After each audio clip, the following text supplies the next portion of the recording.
Sorry एक orbit से दूसरे ऑर्बिट में जंप किया तो ऊर्जा को क्या किया, त्याग दिया, ऊर्जा को एक्साइटेड क्या कर दिया, उत्सर्जन कर दिया। तो उत्सर्जन करने के कारण ये रंगों को, अलग अलग रंगों को बाहर निकालती है। इसी रंगों को जब हम पर्दे पे फोकस कर लेते हैं तो इसे हम क्या करते हैं, उत्सर्जन स्पेक्ट्रम करते हैं। क्यों उत्सर्जन, क्योंकि उत्सर्जन करने के कारण, किसकी उत्सर्जन, ऊर्जा का उत्सर्जन करने के कारण हमें स्पेक्ट्रम प्राप्त हुआ, तो इसी को हम क्या कहते हैं, उत्सर्जन स्पेक्ट्रम कहते हैं। ठीक है, इसी उत्सर्जन स्पेक्ट्रम को जब हम हाइड्रोजन के लिए पढ़ते हैं, इसके लिए इसी उत्सर्जन को जब हम हाइड्रोजन के लिए पढ़ते हैं तो उसे हम हाइड्रोजन परमाणु की स्पेक्ट्रमी रेखाएं करते हैं। ठीक, जब हम इस उत्सर्जन को, ठीक है, इस उत्सर्जन स्पेक्ट्रम को हाइड्रोजन परमाणु के लिए पढ़ते हैं तो हाइड्रोजन परमाणु की स्पेक्ट्रमी रेखाएं करते हैं।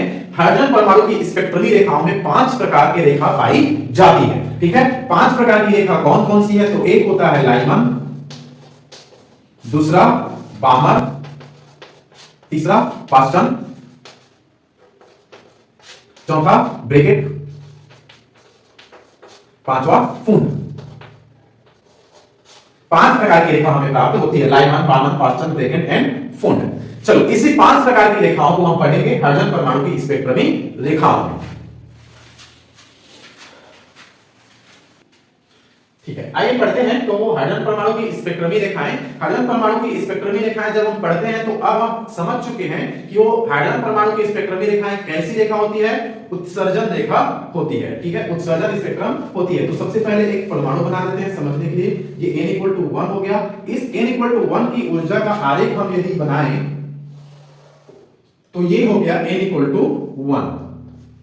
ठीक, इसकी जो ऊर्जा होती है -13.6 होती है। ठीक है, -13.6 इलेक्ट्रॉन वोल्ट होती है। चलो, तो ये वाली ऊर्जा को आपको याद रखने की जरूरत नहीं है, ये कंपटीशन एग्जाम के लिए रहेगा। ठीक है, यदि कंपटीशन एग्जाम की तैयारी कर रहे हैं तो ये वाला ऊर्जा काफी ज्यादा हेल्पफुल होती है। पर हम अभी इस ऊर्जा को नेगलेक्ट या फिर अभी इसको नहीं पढ़ रहे हैं। आपको अभी बोर्ड एग्जाम की तैयारी के लिए इतना को पढ़ना है जितना आपको जरूरी है। ठीक है, तो ये हो गया हाइड्रोजन परमाणु की न्यूक्लियस, ये हो गया n=1। उस n=1 की जो ऊर्जा है उसको हमने कितना लिख दिया, n=1 लिख दिया।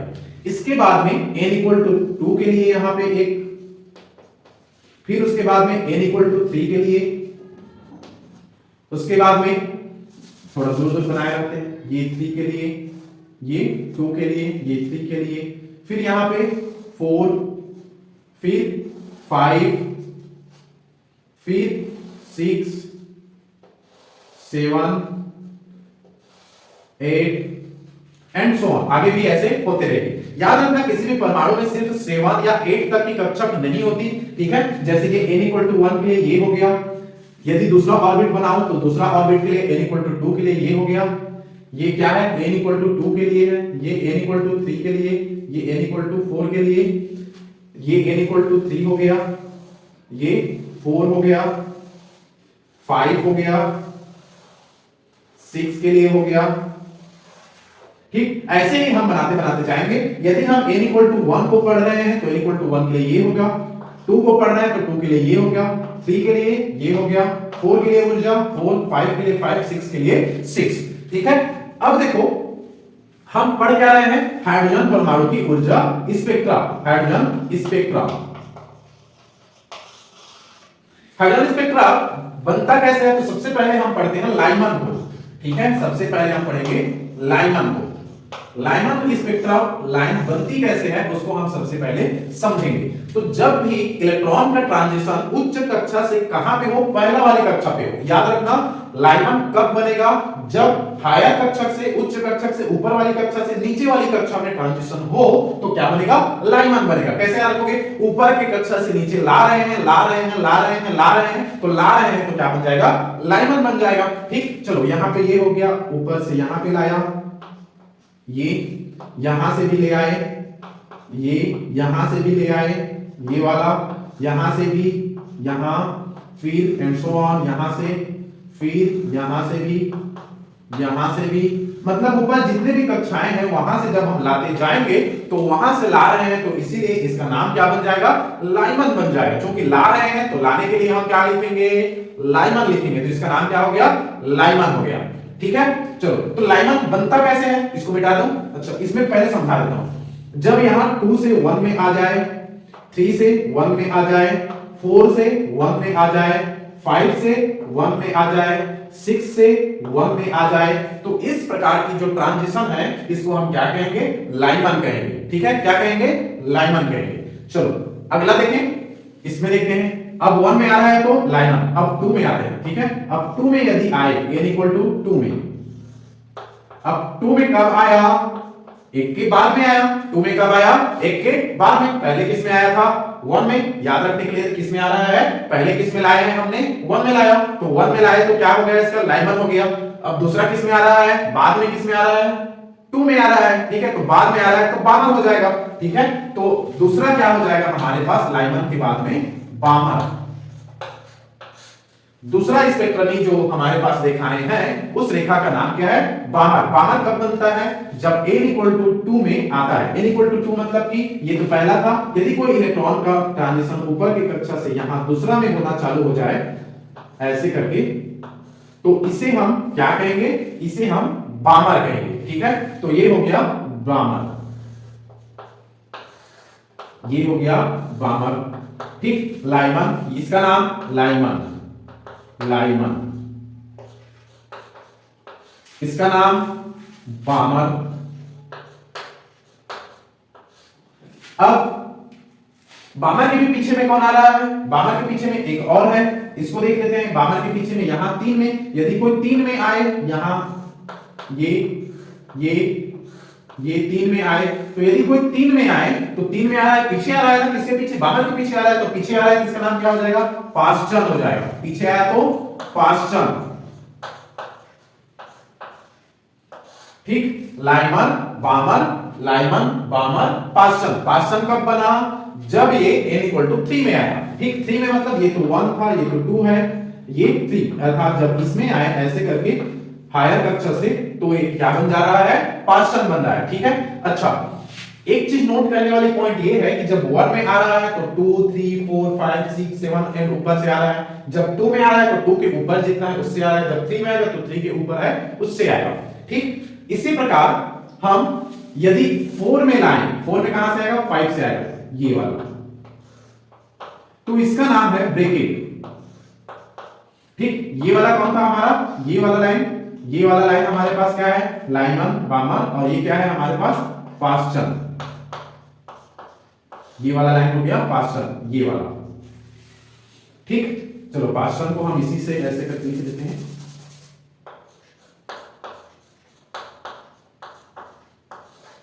पास्चन। ठीक, ये वाला लाइन हमारे पास क्या है? ब्रैकेट। ये वाला लाइन हो गया ब्रैकेट। ब्रैकेट कब बना? जब n इक्वल टू 4 में आया। कहां से? हायर कक्षक से। ये हमारे पास तीसरा था, ये चौथा कक्षक है। तो जब 5 से 4 में आए, 6 से 4 में आए, इधर 7 होगा, 7 से 4 में आए, 8 से 4 में आए, तो क्या बनेगा? ब्रैकेट बनेगा। ठीक, उसके बाद में ये 5 है, तो जब 6 से 5 में आए, 6 से 5, 7 से 5, 8 से 5, तो इससे क्या बनता है? फूंड बनता है। कौन सा? फूंड बना। कौन सा? फूंड बना। चलो एक बार देख लेते हैं। जब n इक्वल टू 1 में आए तो क्या बनेगा? लाइमन बनेगा। जब n इक्वल टू 2 में आए तो क्या बनेगा? बामर बनेगा। जब n इक्वल टू 3 में आए तो क्या बनेगा? पास्चन बनेगा। जब n इक्वल टू 4 में आए तो क्या बनेगा? ब्रैकेट बनेगा। जब n इक्वल टू 5 में आए तो क्या बनेगा? फुंड बनेगा। ठीक, इससे हमें एक कोड मिलता है। चलो कोड को हम यहां पर लिख लेते हैं।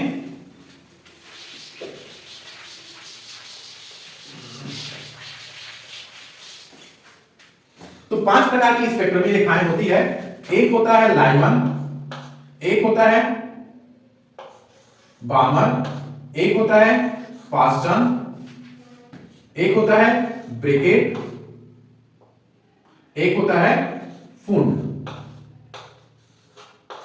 ठीक, चलो ला, बा, ब्रैकेट, फूड।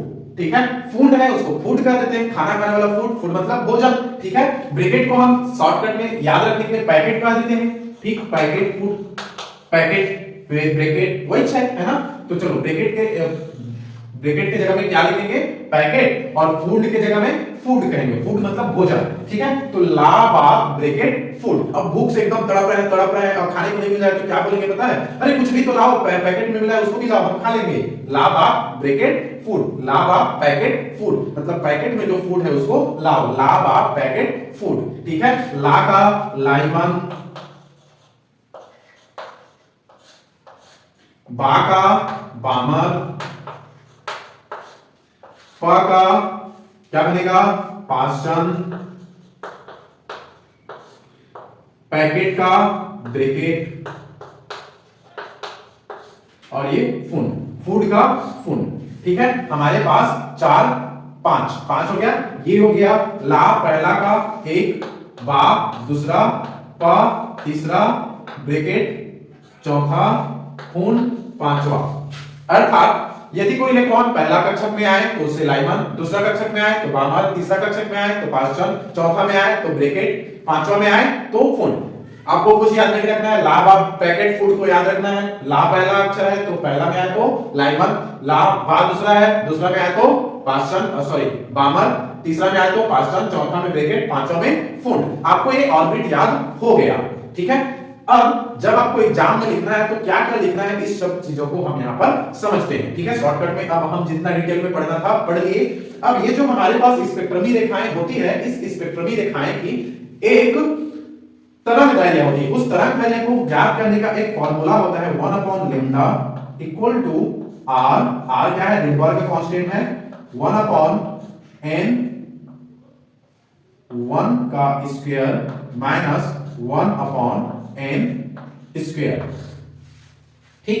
n1 के जगह में हम किसको रखेंगे, यदि 1 है तो 1 को रखेंगे, 2 है तो 2 को रखेंगे, 3 है तो 3 रखेंगे, 4 है तो 4 रखेंगे, 5 है तो 5 रखेंगे, ठीक। मेरे कहने का मतलब ये है, मान लो हमें लाइमन सीरीज को एक्सप्लेन करना है, तो लाइमन सीरीज को एक्सप्लेन करने के लिए हम क्या करेंगे, लाइमन सीरीज बनता कैसे है उसको सबसे पहले लिख देते हैं। तो लाइमन सीरीज कैसे बनता है, देखो यहां पर लाइमन सीरीज कब बना, जब n इक्वल टू किस में आया, 1 में आया। तो n इक्वल टू हम क्या लिखेंगे, 1 लिखेंगे। यहां पर क्या लिखेंगे, n1 इक्वल टू 1 लिख देंगे। ये वाला लाइन में क्या रहेगा, इसको n1 डाल देते हैं। ये क्या था हमारे पास n, तो n के जगह में क्या लिखेंगे 1, तो 1 का स्क्वायर मतलब कि क्या हो जाएगा, 1 का स्क्वायर ये। अर्थात यदि कोई इलेक्ट्रॉन n इक्वल टू 2 3 4 अर्थात ऊपर के कक्षक से पहला कक्षक में अर्थात n इक्वल टू 1 में आए तो इससे लाइमन सीरीज या लाइमन स्पेक्ट्रमी रेखाएं बनती है। पहला स्टेटमेंट आप लिखने वाले हैं इसको कब, जब कोई इलेक्ट्रॉन हायर कक्षक से n इक्वल टू 1 अर्थात पहला कक्षक में आए तो इससे हमें क्या मिलेगी, लाइमन सीरीज मिलेगी। इस चीज को हम लिखेंगे। दूसरा, उसकी जो तरंग दैर्घ्य है उसको ज्ञात करने का जो सूत्र होगा वो सूत्र क्या होगा, 1/λ इक्वल टू r ब्रैकेट में 1/1 का स्क्वायर, 1 स्क्वायर क्यों, क्योंकि ये ला में 1 है, फिर माइनस 1/n1 का स्क्वायर। जहां पे ये n1 बराबर क्या हो सकता है पता है, ये तो हमारे पास n है, यहां से आया तो ये 2 हो सकता है, यहां से आ रहा है 3 4 5 अर्थात यहां पे 1 है ना, तो यहां पे 1 के बाद में लिख लो, जहां n1 इक्वल टू क्या होगा 2 3 4 5 एंड सो ऑन। देखो 1 है तो 1 के आगे वाले को 2 3 4 5, ठीक है। 1 है तो 1 के आगे वाले को 2 3 4 5 6, ऐसे ही हम यहां पे लिखेंगे। देखो दूसरा स्टेटमेंट हमने लिख दिया। पहला क्या लिखेंगे, लाइमन कब बनता है, जब कोई इलेक्ट्रॉन का ट्रांजिशन n इक्वल टू 1 में होता है तो लाइमन बनता है। दूसरा क्या लिखेंगे, दूसरा लिखेंगे इसकी जो तरंग दैर्घ्य है उसको किस सूत्र से दिया जा सकता है, तो इस वाले सूत्र से दिया जा सकता है। इस सूत्र से देने के बाद में n1 का मान क्या हो सकता है, तो n1 का मान हो सकता है 2 3 4 5 6 7 ऐसे करके ये हो सकता है। अच्छा, इसकी जो स्पेक्ट्रम है वो स्पेक्ट्रम कहां मिलती है पता है, इसकी जो स्पेक्ट्रम है वो मिलती है हमें पराबैंगनी क्षेत्र में, ठीक है। किसमें मिलती है ये, पराबैंगनी क्षेत्र में इसका जो स्पेक्ट्रम है वो मिलेगी। तो स्पेक्ट्रम का कहां पे मिलता है, पराबैंगनी क्षेत्र में। इसकी स्पेक्ट्रमी कहां मिलती है, पराबैंगनी क्षेत्र में मिलती है। इसकी स्पेक्ट्रम कहां मिलेगी, पराबैंगनी क्षेत्र में मिलेगी, ठीक है। एक मिनट,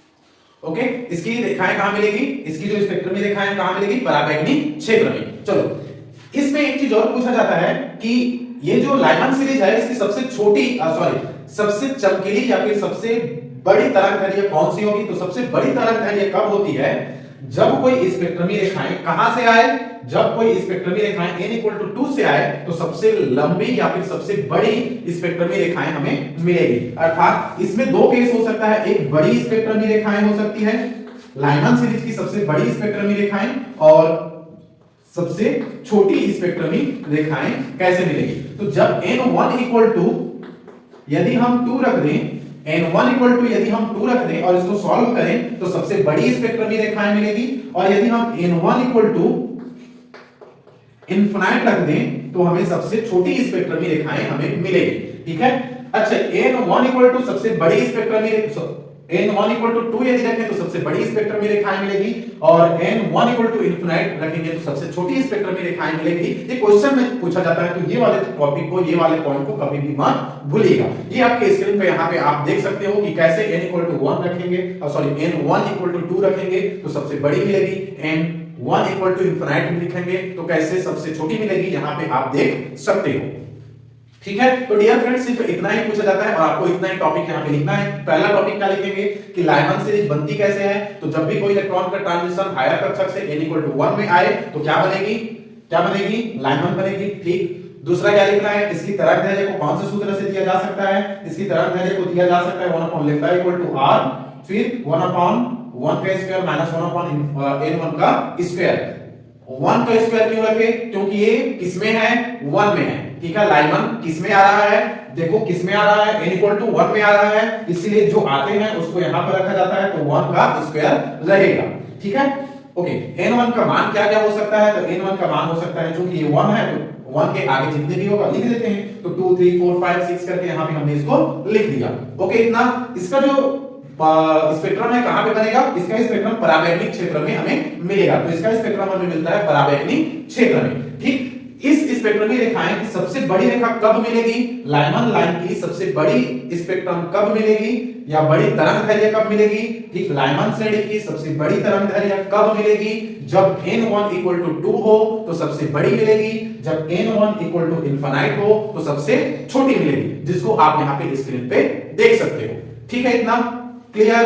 चलो, समझ नहीं आया होगा आप फिर से वीडियो को पॉज कीजिए, या फिर जब हम इस बामन के लिए पढ़ेंगे तो बामन के लिए पढ़ते समय आप इस चीज को फिर से क्लियर कर सकते हो। मिटा देते हैं।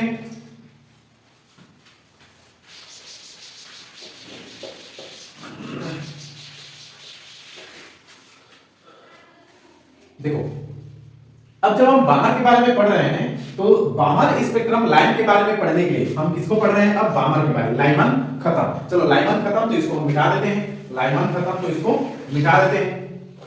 ओके, जब हम बामर के बारे में पढ़ रहे हैं तो बामर बनता कैसे है, देखो बामर कैसे बना, जब 2 में आया, इलेक्ट्रॉन किस में आया, n = 2 में जब आता है तो क्या बनता है, बामर बनता है। चलो, तो जब n = 2 में आया ना तो इसको लिखेंगे कैसे, जब इलेक्ट्रॉन का ट्रांजिशन उच्च कक्षक से n = 2 में हो, अर्थात दूसरा ऑर्बिट में हो, तो क्या बनेगी, तो बनेगी क्या, बामर।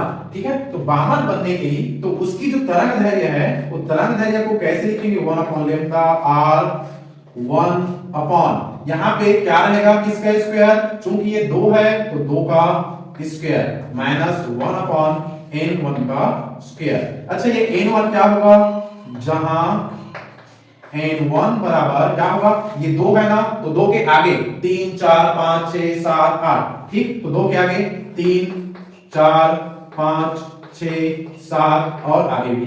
ठीक, तो ये n1 का मान हो सकता है, ये n का मान है, n का मान कितना, n बराबर 2 है, तो n बराबर 2 हो गया, तो जब n बराबर 2 है तो ऊपर की कक्षा से आएगा ना, ऊपर की कक्षा 3 4 5 से आएगा, उसी को हमने यहाँ पे लिखा हुआ है। ठीक है, ओके। अच्छा, ये r क्या है पता है, लिख देते हैं, r क्या है, r क्या है हमारे पास, तो ये रीडबर्ग नियतांक है, रीडबर्ग नियतांक। R क्या है, रीडबर्ग नियतांक है, इसका मान होता है, कितना मान होता है पता है इसका, 1.03 × 10⁻⁷ मीटर-1। ठीक, इसका मान होता है, R का मान कितना होता है। ओके, इसकी जो सबसे लंबी सॉरी बाहर की सबसे बड़ी तरंगदैर्घ्य कब बनेगी, जब n equal to sorry n1 equal to क्या हो, 2 के बाद जस्ट अगला 3, तो जब n इक्वल टू 3 हो तो सबसे बड़ी तरंगदैर्घ्य बनेगी, तो ये क्या बनेगी, सबसे बड़ी बनेगी। और जब n1 इक्वल टू क्या हो, इनफिनाइट हो, तो सबसे छोटी तरंगदैर्घ्य बनेगी, छोटी लैम्डा बनेगी, और ये बड़ी लैम्डा बनेगी और ये छोटी लैम्डा बनेगी। ठीक है, कब, जब n1 इक्वल टू 3 हो तो सबसे बड़ी तरंगदैर्घ्य मिलेगी, किसकी, बाहर श्रेणी की सबसे बड़ी तरंगदैर्घ्य कब मिलेगी, जब n1 इक्वल टू 3 हो तो सबसे बड़ी मिलेगी, जब बाहर स्विच की n1 इक्वल टू इनफिनाइट हो तो सबसे छोटी मिलेगी। n1 कौन है, तो इसका मान यदि क्या हो, 3 हो तो सबसे बड़ी, इसका मान यदि इनफिनाइट हो तो सबसे छोटी मिलेगी। ओके, इसकी जो स्पेक्ट्रम की रेखाएं हैं वो कहां पे पड़ती है पता है, ये दृश्य क्षेत्र में होती है, दृश्य क्षेत्र में, अर्थात ये जो बामर लाइन होता है वो रंग बिरंगे होगी। बामर लाइन कैसे होगी, रंगों का समूह होगा। ठीक, लाइमन श्रेणी कहां पे बना था, पराबैंगनिक क्षेत्र में बना था। बामर श्रेणी का कहां पे बना था, बामर स्पेक्ट्रम की रेखाएं कहां पे पड़ती है, तो दृश्य क्षेत्र में पड़ती है, अर्थात इसकी स्पेक्ट्रम दृश्य होती है। ठीक, तो आपको बस इतना ही यहां पर लिखना है। क्या क्या, बामर बनता कब है, तो बनता कब है, जब n इक्वल टू 2 में आता है, कहां से, 3 4 5 उच्च कक्षा से n इक्वल टू 2 में आएगा। इसकी स्पेक्ट्रमी रेखाएं अर्थात इसकी तरंगदैर्घ्य को कैसे ज्ञात करेंगे, तो तरंगदैर्घ्य लैम्डा ज्ञात करने का ये सूत्र है, जिसमें हम यहाँ पे 2 है तो इसको 2 बना दिए, तो 2 का स्क्वायर माइनस n1 का स्क्वायर। ठीक है, n1 का स्क्वायर, n1 बराबर क्या है, तो ये जितने भी आगे की कक्षा है, याद रखना ये 1 है, इसका मतलब ये मत समझ लेना कि ये n इक्वल टू 1 से होगा, बिल्कुल नहीं, ये 1 है, इसका मतलब ये है कि हमने इसका नाम लिया है भाई अलग से पहचानने के लिए। चाहो तो इसको n डेज लिख दो, चाहो तो इसको n कुछ भी कर दो, लेकिन ये मत समझ लेना कि ये n1 इक्वल टू ये है। ठीक, n डेज कर देंगे तो भी चलेगा, लेकिन n डेज करेंगे तो स्क्वायर को आप 12 समझ लोगे, इसीलिए हम इसको क्या लिख दिए हैं, n1 लिख दिए हैं। ठीक है, तो n1 से आएगा, मतलब कि इस 2 के ऊपर वाले कक्षा से आएगा, 2 के ऊपर वाले कक्षा को कहेंगे। ठीक, यहाँ पे 2 है तो 2 के ऊपर वाले कक्षा को कहेंगे। n1 का मान है, निर्वाचन नियतांक का मान है। इस बाहर श्रेणी में सबसे बड़ी तरंगदैर्घ्य कब बनेगी, n1 इक्वल टू 3 हो, सबसे छोटी कब बनेगी, n1 इक्वल टू इनफिनाइट हो तो। ठीक है, बस इतना ही लिखना, ज्यादा मत लिखिएगा, आपके पास पांचों को थोड़ा थोड़ा करके लिखना है अभी। ठीक, ओके, चलो इस बाहर के बाद क्या बनेगा, पास्टन, पास्टन के बारे में लिखते हैं, इसको मिटा देते हैं। टिक टिक टिक टिक टिक टिक टिक, बाहर खत्म। ओके, क्या आया, पास्टन, पास्टन के बारे में लिखते हैं। पास्टन कब बनता है, पास्टन बनेगा, देखो पास्टन में क्या है, 3 है, पास्टन में क्या है, 3 है, तो जब कोई इलेक्ट्रॉन n1 इक्वल n बराबर किसमें हो, 3 में आए, जब कोई इलेक्ट्रॉन किसमें आए, 3 में आए, कहां से आए, कहां से आए, तो 3 के बाद 4 5 6 7 8 से आए, तो क्या बनेगा, क्या बनेगा, पास्टन बनेगा। जब कोई इलेक्ट्रॉन कहां n इक्वल टू 3 में आए, कहां से, तो n इक्वल टू 3 के ऊपर की कक्षाओं से n इक्वल टू 3 में आए तो पास्टन बनेगा। इसकी जो तरंगदैर्घ्य होती है स्पेक्ट्रमी रेखाओं की, उसको कैसे ज्ञात करेंगे, r 1/3 है, 3 है, किसका स्क्वायर, 3 का स्क्वायर माइनस 1/n1 का स्क्वायर, जहां n1 क्या हो जाएगा, 3 के बाद n1 बराबर, देखो ये 3 है तो 3 के बाद 4 आती है, 5 आती है, 6 आती है, 7 आती है, 8 और आगे भी। ठीक है, इतना ओके। r का मान तो लिखा ही था ना, कितनी बार लिखोगे, एक बार लिख के काम चल जाता है। ठीक, और लिख देता हूं, चलो, तो r बराबर 1.03 into 10 to the power 7 metre inverse. ठीक, ये हो गया r का मान। इसमें जो सबसे बड़ी रेखा बनेगी, तो 3 के बाद क्या आती है, 4 आएगी, तो सबसे बड़ी रेखा बनेगी वो कब बनेगी, जब n1 का मान 4 हो तो बड़ी बनेगी, और n1 का मान यदि इनफाइनाइट है तो सबसे छोटी बनेगी। इसको भी मैं यहाँ पे देखो स्क्रीन पे लगा दिया हूं। n इक्वल टू 4 हो तो कैसी बड़ी बनेगी, n इक्वल टू इनफाइनाइट है तो कैसे में छोटी बनेगी। आपको सब लंबा चौड़ा एक्सप्रेशन को नहीं लिखना है, आपको बस इतना ही बता देना है कि जब इलेक्ट्रॉन का ट्रांजिशन चौथे कक्षक से तीसरे कक्षक में होती है तो सबसे बड़ी तरंगदैर्घ्य प्राप्त होती है। इसका मान कितना होता है तो यहाँ पे आपकी स्क्रीन पे लगा हुआ है, उसके फाइनल वाले मान को लिख सकते हैं। ठीक, इसी प्रकार जब n इक्वल टू इनफाइनाइट होती है तो n इक्वल टू इनफाइनाइट होगी तो कैसे में ये कितना छोटी बनेगी उसको भी हम यहाँ पे लगा दिए हैं, उसको आप यहाँ पे देख सकते हैं। ठीक है, हम इसकी मान को डायरेक्ट इसलिए नहीं लिखा रहे हैं क्योंकि हम आपको रटवाना नहीं चाहते हैं। आप जब यहाँ पे n इक्वल टू 4 रखेंगे, r का मान रखेंगे और हल करेंगे तो आपको सबसे बड़ी तरंगदैर्घ्य मिल जाएगी। n इक्वल टू इनफाइनाइट करेंगे, sorry n1 equal to infinite करेंगे, r का मान रखेंगे तो आपको सबसे छोटी तरंगदैर्घ्य यहाँ पे मिल जाएगी। इसीलिए हम आपको डायरेक्ट मान को नहीं लिखवा रहे हैं, रटने पर फोकस नहीं करेंगे, सॉल्व करके देखेंगे कैसे में बड़ी और कैसे में छोटी आती है। ठीक, अच्छा, इसकी जो स्पेक्ट्रमी रेखाएं हैं, इसकी पार्श्व की स्पेक्ट्रमी रेखाएं हैं वो अवरक्त क्षेत्र में बनती है। किसमें बनेगी? अवरक्त क्षेत्र में बनेगी। ठीक है, किसमें बनेगी? अवरक्त क्षेत्र में बनेगी। ठीक है, चलो अब इतना ही लिखना है आपको, किसके लिए? पार्श्व के लिए। अब क्या खत्म? पार्श्व खत्म। ठीक, अब पार्श्व के बाद में क्या आएगी? पार्श्व के बाद में आएगी क्या? ब्रैकेट। ओके जी, चलो अब लिखते हैं किसके लिए? ये ब्रैकेट के लिए लिख लेते हैं, अर्थात ब्रैकेट मतलब कि ब्रैकेट के लिए लिखते हैं, ब्रैकेट के लिए। तो ब्रैकेट के लिए कब बनेगा ब्रैकेट? जब n1 इक्वल टू कितना हो? 4, 4 में आए, 4 में इलेक्ट्रॉन आए। जब इलेक्ट्रॉन कहां से? हायर कक्षा से, उच्च कक्षा से n इक्वल टू 4 में आए तो कौन सा श्रेणी बनती है? ब्रैकेट श्रेणी, अर्थात ब्रैकेट श्रेणी बनती है। ये जो ब्रैकेट श्रेणी है कैसी बनी? जब इलेक्ट्रॉन किस में आई? 4 में आई। इसके लिए जो तरंगदैर्घ्य है वो कौन से सूत्र से दिया जाएगा? तो 1 अपॉन किसका स्क्वायर? 4 है तो क्या का स्क्वायर? 4 का स्क्वायर। 3 था तो किसका स्क्वायर था? 3, और 4 है तो किसका स्क्वायर? 4। 1 माइनस n1 का स्क्वायर। जहां n का मान क्या होगा? जहां n1 बराबर हो जाएगा कितना? कितना जल्दी बताओ?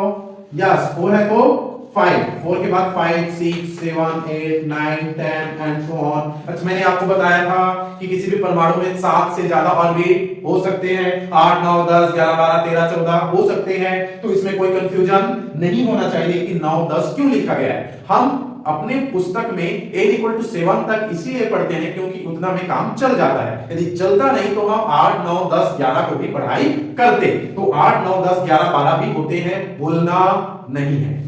ठीक, चलो तो r की मान क्या होती है? ग्राफ से लिख दो 1.03 into 10 to the power 7 metre inverse. इसमें सबसे बड़ी कब बनेगी? तो जब 4 है ना, 4 के अगला वाला स्टेप 5, तो जब n1 इक्वल टू 5 हो तो सबसे बड़ी स्पेक्ट्रम का सबसे बड़ी तरंगदैर्घ्य मिलेगी। जब n इक्वल टू इनफाइनाइट हो तो सबसे छोटी मिलेगी। अच्छा, एक चीज कॉमन है सब में। क्या कॉमन है? यदि n इक्वल टू इनफाइनाइट होती है ना तो सब में छोटी मिलती है। याद रखना क्या? यदि n इक्वल टू इनफाइनाइट हो तो सबसे छोटी मिलेगी। ठीक है, इसकी जो स्पेक्ट्रमी रेखाएं होती है वो बनती है। अच्छा, पहले वाला किसमें बना था? याद करो तो, किसमें? अवरक्त में। तो ये अवरक्त के बाद में क्या होती है? दूर अवरक्त होती है। तो ये किसमें बनेगी? ये बनेगी दूर अवरक्त। ठीक है, किसमें बनेगी? दूर अवरक्त में बनेगी। ठीक है इतना। चलो ब्रैकेट भी खत्म, अब लास्ट बचा। अब लगभग खत्म हो गया। चलो अब देख लेते हैं। अब ब्रैकेट खत्म, अब आया फुंड की बारी। किसकी बारी? फुंड की बारी। चलो फुंड को पढ़ लेते हैं। फुंड कब बनेगी? जब इलेक्ट्रॉन n इक्वल टू कितना है? ये कितना है? ये 5। जब इलेक्ट्रॉन n इक्वल टू 5 में आए तो क्या बनेगी? फूंड बनेगी। क्या बनेगी? फूंड बनेगी। अच्छा, इसकी स्पेक्ट्रम की जो तरंगदैर्घ्य है उसको कैसे दिया जाएगा? 1 upon lambda equal to r, 1 upon यहाँ पे बताओ किसका स्क्वायर आएगा? यहाँ पे n इक्वल टू 5 है ना, तो 5 का स्क्वायर।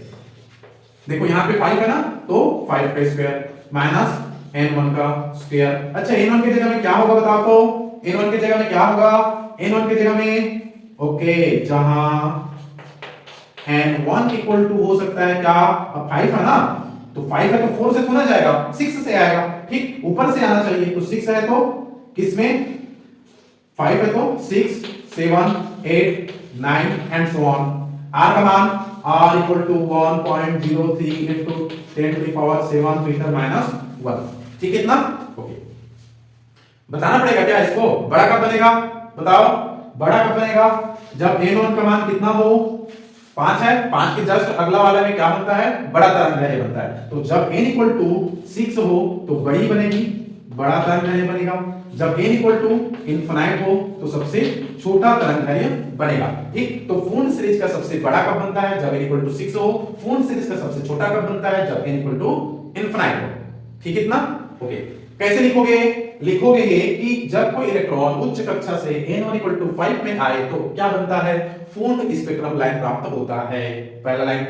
दूसरा लाइन, इस स्पेक्ट्रम की तरंगदैर्घ्य को किस सूत्र से दिया जा सकता है, 1 upon lambda equal to r 1 minus 5 square minus 1 upon n1 का स्क्वायर।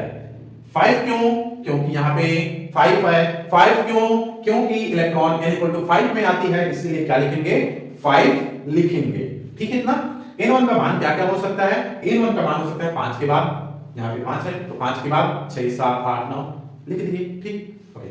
तो r का मान क्या हो सकता है, r का मान तो सब में कांस्टेंट है भाई, क्या है ये r रिडबर्ग नियतांक है, रिडबर्ग कांस्टेंट है जिसका मान 1.03 into 10 to the power 7 metre inverse होता है, ठीक। तो ये था हमारे पास पूर्ण सीरीज। अच्छा ये कहां पे आता है पता है, इसकी जो स्पेक्ट्रमी रेखाएं कहां पे पड़ती है, पहले में क्या था, दूर था, तो ये अति दूर अति दूर अति दूर अवरक्त में, इसका जो स्पेक्ट्रम है कहां पे बनेगा, अति दूर अवरक्त क्षेत्र में बनेगा, इसका स्पेक्ट्रम कहां पे बनेगा, अति दूर अवरक्त क्षेत्र में बनेगा।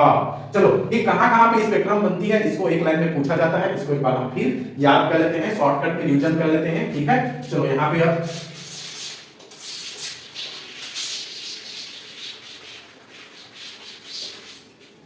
चलो स्पेक्ट्रम का कौन सा कहां पे बनेगा, सबसे पहले ये हो गया इसमें परावैक्निक में, बाहर दृश्य में, ठीक, पाषाण अवरक्त में, ब्रैकेट दूर अवरक्त में, पूर्ण अति दूर अवरक्त में, अति दूर अवरक्त में, ठीक। यहां पे इसका स्पेक्ट्रम भी दिखाएं पड़ेंगे। चलो कैसे, ये एक सीरीज होता है, कैसे सीरीज होता है, यहां पे हो गया हमारे पास विजिबल लाइट, वो जो स्पेक्ट्रम का हमारे पास इलेक्ट्रोमैग्नेटिक वेव है उसकी स्पेक्ट्रम को हम देख रहे हैं, तो ये हो गया हमारे पास विजिबल लाइट। विजिबल लाइट की सबसे इस साइड में होता है बैगनी, बैगनी ये वाला होता है लाल, ठीक है, बैगनी जामुनी हरा, सॉरी बैगनी जामुनी नीला हरा पीला लाल, ठीक। तो कुछ इस प्रकार से हमारे पास होता है। तो सबसे इस साइड में क्या है, बैगनी, सबसे इस साइड में लाल, ये कौन है हमारे पास, अभी भी दृश्य प्रकाश है, दृश्य दृश्य प्रकाश, दृश्य प्रकाश, इतना सब दृश्य प्रकाश में आता है। दृश्य के इस साइड में बैगनी है, तो बैगनी से जस्ट पहले होता है पराबैगनी, पराबैगनी, ठीक है, पराबैगनी, ठीक। दृश्य के बैगनी है इस स्लाइड लास्ट में, तो बैगनी से जस्ट पहले पराबैगनी। दृश्य के इस और क्या है, लाल है, लाल के जस्ट उस साइड होता है अवरक्त,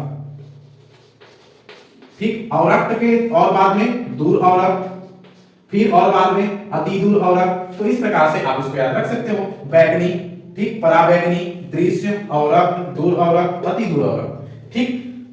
याद करें, पराबैगनी, दृश्य, अवरक्त, दूर अवरक्त, अति दूर अवरक्त, ठीक है इतना, ओके। जब n इक्वल टू 1 हो, जब किस में आए 1 में आए तो क्या बनेगा, लाइमन 2 में आए तो बामन 3 में आए तो पाषाण 4 में आए तो ब्रैकेट 5 में आए तो फोन। तो इस प्रकार से हमारे पास परमाणु की, हाइड्रोजन परमाणु की स्पेक्ट्रमी रेखाएं हैं। उन हाइड्रोजन परमाणु की स्पेक्ट्रमी रेखाओं को हमने आराम से समझा, ग्राफ के माध्यम से समझा। ये वाला ग्राफ बनाना कोई बहुत बड़ी बात नहीं है, लाइन खींचेंगे 1 2 3 4 5 बना देंगे, सब ऊपर वाले से लाल आकर जब हम 1 में लाएंगे, ठीक है, तो लाइमन बनेगा। जब ऊपर वाले से लाल आकर हम n इक्वल टू 2 में लाके छोड़ देंगे, जैसे यहां से लाके किस में छोड़ दिए, 2 में छोड़ दिए तो बामर बनेगा। लाल आके ऊपर से हम 3 में छोड़ देंगे तो पाषाण बनेगा। ऊपर से लाल आकर 4 में छोड़ देंगे तो ब्रैकेट बनेगा, ऊपर से लाकर 5 में छोड़ देंगे तो फुंड बनेगा। इसमें आप कंफ्यूजन नहीं होंगे, ठीक है।